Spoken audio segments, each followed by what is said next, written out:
Ito ang katotohanan sa buong Pilipinas. You know, real talk sa buong Pilipinas. Ang mga politiko natin, kaya hindi nila tinutulungan ng mga constituent nilang umasenso buhay at makapag-aral ng maayos. Alam niyo kung bakit?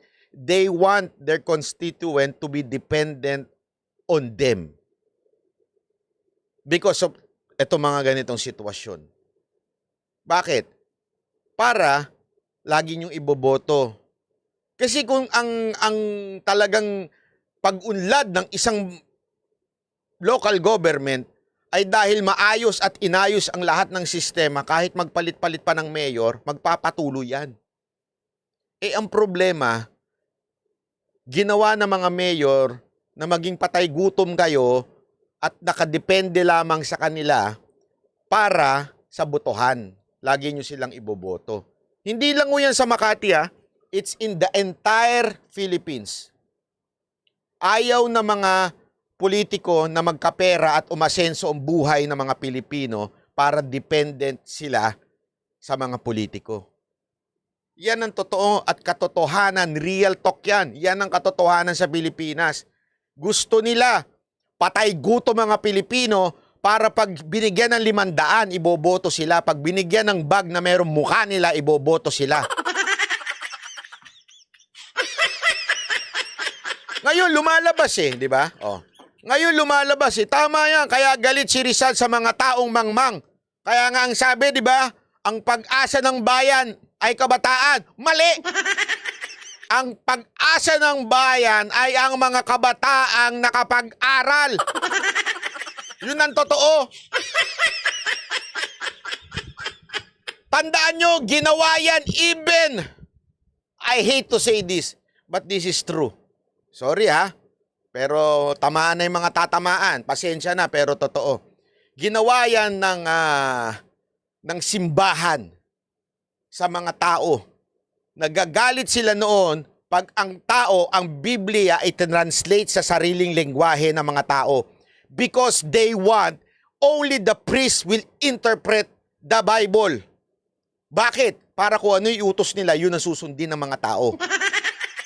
Diyan pumasok yung pag-aalay, diyan pumasok yung mga magbibigay ka sa pare para umabot yung kaluluwa mo sa langit. Ayaw nilang pag-aralan, kaya nga sila nagalit kay Martin Luther dahil pinatranslate niya yung Biblia. Kaya sila nagalit. Bakit? Tinawag siyang Protestant. Because sinabi niya, hindi po pwedeng i-translate yan sa iba, maintindihan niya ng iba. Nagalit sila nun. Yan ang katotohanan at ginawa ng mga Espanyol yan sa atin. Bawal tayong matuto nun. Bakit? Wala para sunod-sunuran tayo sa sasabihin ng mga pare. Naalala nyo? Ganyan ang ginawa sa atin ng Espanyol kaya hindi tayo makalaya. Yan yung tinutulan ni Jose Rizal. Kaya nga si Jose Rizal tinawag na kulto. Alam nyo ba yon? Yun ang totoo. Tinawag si Jose Rizal na kulto dahil gusto niya mga Pilipino lumalaban sa mga praile at gusto niya matuto mga Pilipino.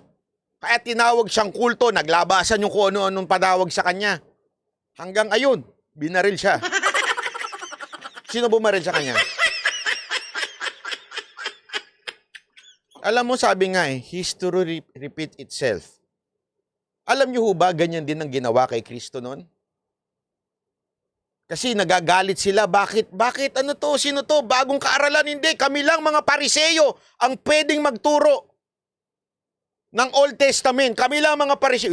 Pumasok si Kristo, galit na galit siya. Sino nagpapatay kay Kristo? Mga Pariseyo, mga Saduseyo. Siya ang nag-trap sa kanya. Kaya nga, madalas siyang tanungin, di ba? Tapos ang Panginoon naman nun, pag sumagot, talagang medyo, kaya nga ang tawag sa kanya, radical ganyan ang totoo. Nasa kasaysayan yan. Ano ang punto dito? I'm not against any religion. My point here is simple as this. We should learn. Kailangan tayong matuto. Hindi pwedeng sunod-sunuran na lang tayo palagi sa mga politiko, sa mga leader. Kailangan nating matuto. Huwag tayong magpakatanga. Huwag tayong magpaka-ignorante. Huwag tayo yung basta ko ano ipakain sa atin ng mga politiko. Ito, kain ka. Ito, kain ka. O, ayan, kain ka. Yan ang problema sa ating mga Pilipino. Kaya hanggang ngayon, marami pa sa atin utu-utu eh.